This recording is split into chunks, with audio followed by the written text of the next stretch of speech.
Mai sanko aka aika ya kai sakon abinci zuwa wani waje yana gudu da mashin kawai sai ya je ya daki wani mota gau ya shiga ciyawa. A'a, to Allah dai ya sa mai sankon nan bai ji ciwo ba. Haka dai ya dan zanna a gefe wani ya zo gefen shi yana cewa kai baka ji ciwo ba dai ko ya jikin. Mai sanko ya tashi ya fara sumbatu yana tambayan shi waye ma tukunna shi kan shi ma bai san shi waye ba.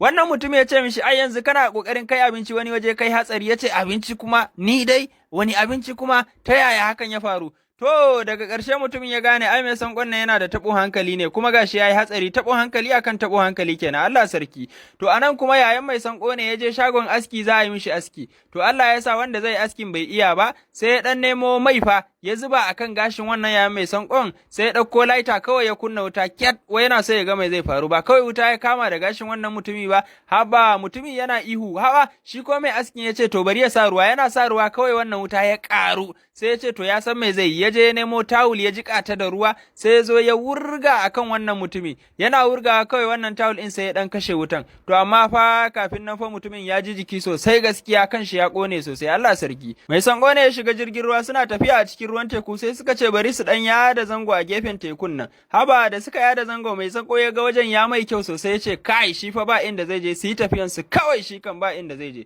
Sai suka dan ajiye mishi abin da zai ci da abin da zai sha, haka sai suka yi tafiyan su, Allah sarki. To abin da ya manta shine idan suka tafi kam waye zai komar da shi gida ne. Ha'a ai bai san da haka ba shi kam. Sai da suka tafi ya fara kuka, amma daga baya sai ya zamo jarumi, ya samu da ya gina wata ƴar ɗaki da kuma kayan abinci, duka ya fara rayuwa shi kaɗai. Sai bayan shekara 4 Allah ya turo wasu masu kwale-kwale suka zo suna wucewa ta gefe, sai suka ganshi. Da suka ganshi suka ce kai gaskiya shi shugaba ne, gaskiya an bashi shugabancin wannan yanki saboda yayi shekara 4 shi kaɗai. Sai aka ɗaura shi shugabanci, ya ce kai yanzu fa shugabanci akwai daɗi, yana so a yi mai maganin da ba zai mutu ba. Aka nemo bokaye da masu magani ga baki ɗaya, suka yi duk wasu tsafe-tsafensu, suka yi haɗe-haɗensu da gauraye-gaurayensu ga baki ɗaya, suka haɗa mishi wani magani suka bashi, suka ce ya haɗiye. Haba yana jin daɗi da ya haɗiye wannan magani, yana cewa shi fa ya gagari mutuwa yanzu.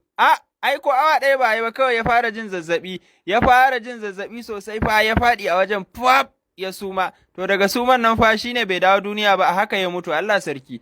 Mai sango ne aka yi tunanin ya mutu, aka sa shi a akwatin gawa, kawai sai ya buɗe akwatin gawan nan da hannun shi, kenan dai bai mutu ba ko? To hakan ya faru har so 6, ana tunanin ya mutu sai kawai ya buɗe akwatin gawa ya fita. Ha'a, kai mai sango fa yana ba mutane mamaki. Hakan ya sa har aka taru ana cewa to shi wannan kan baya mutuwa ne ko dai wani irin mutum ne. Sai wani ya ce bari ya ƙona gidan shi, ai in dai ƙonewa ya to ba maganan shi ko? To bayan gidan nan ya ƙone ƙurmus kawai sai mai sanko ya fito. A'a, daga cikin gidan da ya ƙone fa, haba nan ma mutane suka zo suka taru suna kallon ikon Allah. Wai shi mai sanko kan baya mutuwa, sannan kuma gashi wuta ma ba ta kashe shi. To daga nan dai mai sanko ya dinga yin barazana, yana ihu yana cewa sai ni. To nan kuma kanwar shi ta doguwar suma, ana tunanin ita ma ta mutu ne, har ma matar shi ta fara kuka, shi mai sankon kenan. Aka ce to bari kawai a je abin ne ta tunda ta mutu, an saka ta cikin akwatin gawa. Malami mai addu'a shi ma mai kama da mai sanko ne, ya zo yana addu'a, kawai sai wannan kanwar mai sanko ta taso daga cikin akwatin gawa ita ma. Tab lallai kam wannan malami ya falfala da gudu yayi gaba.